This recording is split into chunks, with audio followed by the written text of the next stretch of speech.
基督所書56節咁樣講到，用好好呢個日子呢個時間，因為今下嘅日子啊，就係咩安好嘅日子啊，所以呢呢個經書教大家好好用呢個日子，因為是跟人類世間你喺度設計嘅日子，就係春到嘅日子，所以是該好好用，唔會行錯路嘅嚟，因為喺呢個師傅所書57節咁樣講到，你唔好按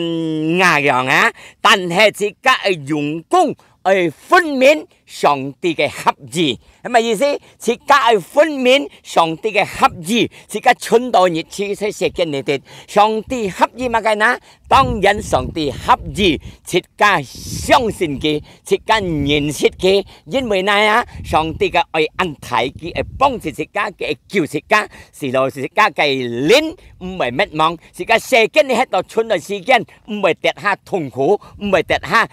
各樣嘅問題，佢愛幫助自家，所以自家係信任耶穌基督做自家嘅救主，做自家嘅上帝，阿門。